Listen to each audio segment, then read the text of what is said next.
it's Udhaya from Backyard Garden Highlights. Hope you guys are doing great today. Today I'm really excited to share it with you guys my overall experience on how to do the makeover for your raised bed and keep your property look appealing in your neighborhood. I'm pretty excited to really do this video because it really gives me a cherishable memories in all my learnings that I have got in the past few years in terms of keeping the raised bed clean and up looking very beautiful and attractive, and doing all the edging process that keeps a very nice and tidy look between the lawn and the raised bed, and adding pop of colors. I'm a little bit proud that now I'm a popular gardener in my neighborhood, which really makes me feel so happy.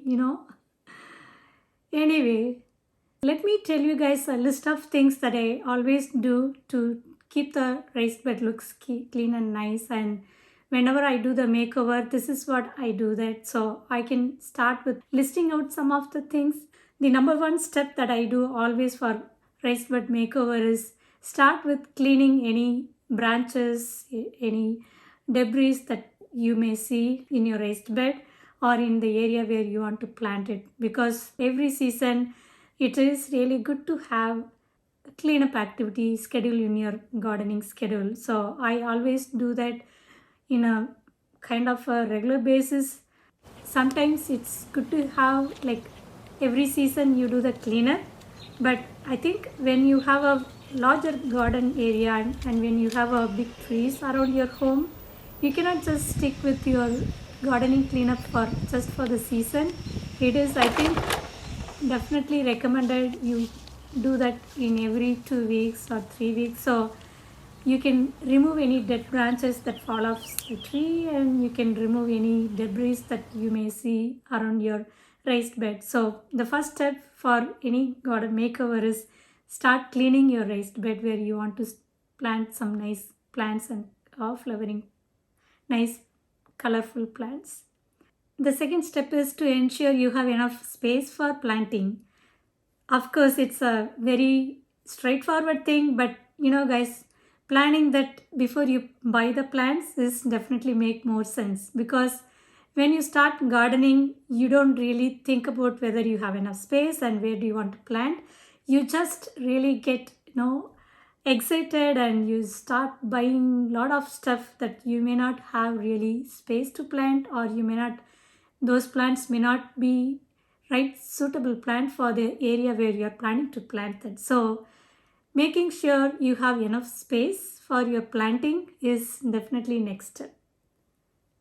Alright, now let's get into the next step. After I looked at the raised bed that I was planning to talk about today, I realized that there isn't really much space if I want to create kind of some bordering plant. I have all the evergreens in the raised bed, and I had a tree and I had couple of other perennial plants already, but I want to create something that can add kind of border plants that adds a pop of colors to the raised bed. So for this makeover, I started with extending my raised beds. Once you assess the planting space and you make sure you have enough space, and if you don't have, you try for other options to see how to extend the bed. So that's what I did. This raised bed is basically in front of my house, and that adds a lot of value to my property, and my house is basically in the cul-de-sac, so many people come for a walking. It's definitely more happening place in my area. So I want to keep my raised bed looks always nice and try to have some colors that makes really interesting to look at the house. Once I know I'm not having enough space in this raised bed, I started finding how much space I need really more to have the planting for the plants that I want to grow in this location. So I was thinking I'm not really planning for big size plants or bushes in this area. All I was planning was just to really add couple of annuals or some perennials that will be in some 18 inches or maybe maximum of 1 feet. So it just complement the evergreens that I have, and also adds a border colors to the raised bed. Because I didn't have the enough space in this raised bed, I started expanding the raised bed. So for the extension of the existing raised bed, I didn't have to start with a new design. I just used the same oval shape that I had. I started removing couple of inches of grasses around the raised bed, and then I started creating edging. I learned about edging and tried to implement that so there's a clear line between your raised bed as well as the lawn. Look at this. Can you believe this is the raised bed that I had earlier before I did the edging, and now look at the result. It's really amazing, isn't it? Once I finished expanding the raised bed area, I added some soil, and the soil that I added is basically leaf compost that I purchased from the nearby garden center, and this does not have any kind of chemicals or anything. It's completely organic soil I want to start with. So that's the soil I amended with the existing raised bed to expand the raised bed before I planted.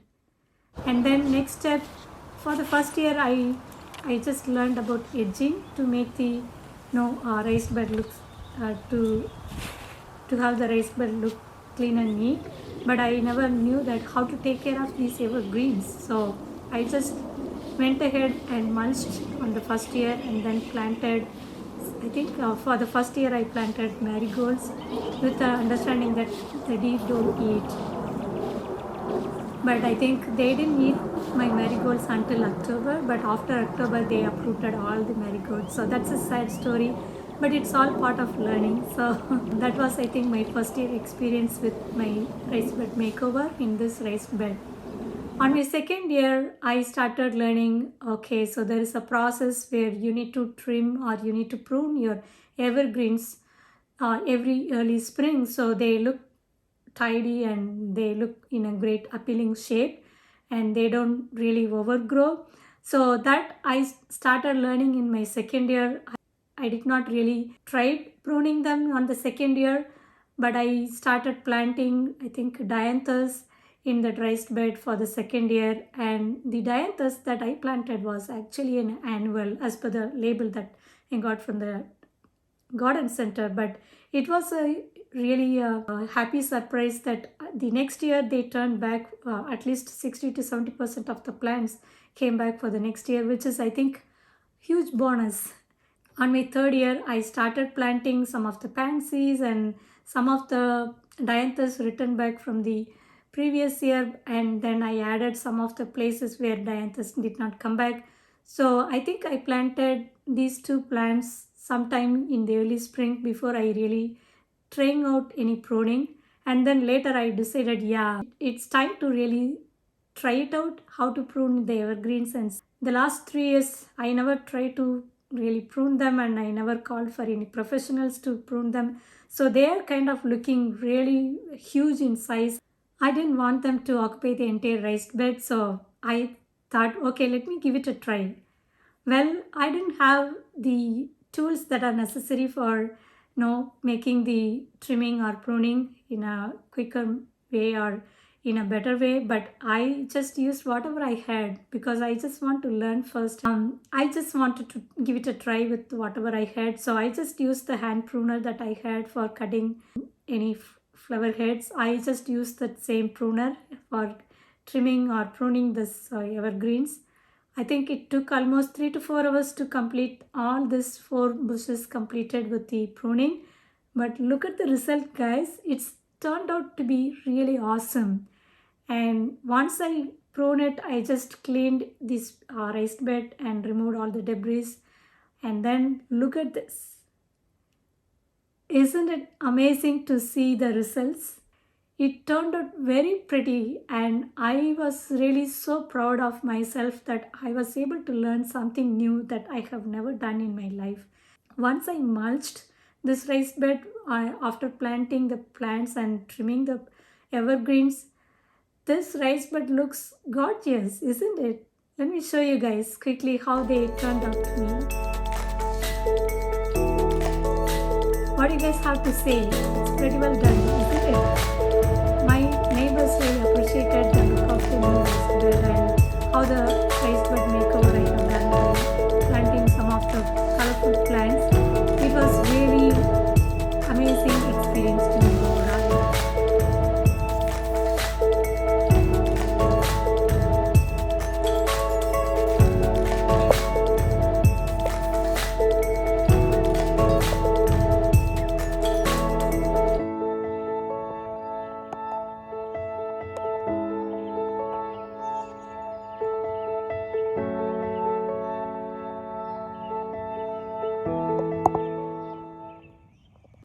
Couple of things I want to share it with you guys while you plan your raised bed makeover. The deer problem. So my area, the deer devast everything. So I really get really upset and frustrated sometimes the things that happens in my garden. I don't really try too many plants in this raised bed because I am not fencing them, and even within the fence last year they devastated most of my vegetable garden and flowering plants. So when you try to start doing makeover, you need to keep that in your mind. What are all the factors that could impact your planting? Is there any critters that will really put you down after you do all your hard work on doing the raised bed makeover? So keep that in your mind, the pest around your area, and make sure you choose the right plant accordingly. The next thing is water. I don't really have any drip irrigation set in my garden yet, so this particular raised bed gets only the sprinkler water or the rainwater. So choosing the right plants that does not require more frequent watering is really appropriate. So make sure when you are planning for your raised bed makeover, based on your watering availability, water source availability for that particular raised bed, you need to really plan your plants accordingly. And the next thing is, of course, the sunlight. This raised bed, you can see the shrubs are under part shade under this tree. So I can really plant any plants that really loves part shade and thrive in the part shade than the plants that really need full sun. So Dianthus, although they need full sun to bloom pretty, I think in this area they have performed, I think, to their best. Well, some plants, they get more sun in the evening, they performed, or they were like covered with full blooms, like you see in the screen. But the other plants that are in the other side, they did not bloom really pretty much, but still they tried their potential to some extent. So I think choosing the right plant based on the location, how much sun they get, it is definitely another important factor. The final important factor is drainage. How much water is going to be collected in the raised bed when you choose your raised bed makeover? Because for most of the plants, the raised bed, although the raised bed is above the ground level, sometimes they get more water collected, and then the overall around the raised bed you may have the water clogged, and basically the soil may look soggy for quite some time. Making sure that the raised bed has enough drainage and the plants that you choose accordingly makes more sense. Anyway guys, hope this video inspires some of the newbies and you guys like watching this all my overall experience on how I did the raised bed makeover in the past few years. I'm pretty excited to really see what I'm going to plan for this year. Stay tuned. I'll be posting the raised bed makeover for this 2023 season in the upcoming weeks. Anyway, thank you so much guys for watching, and I hope you guys like watching this video. I'll see you in another video. Please support my channel by subscribing, commenting and sharing with your friends.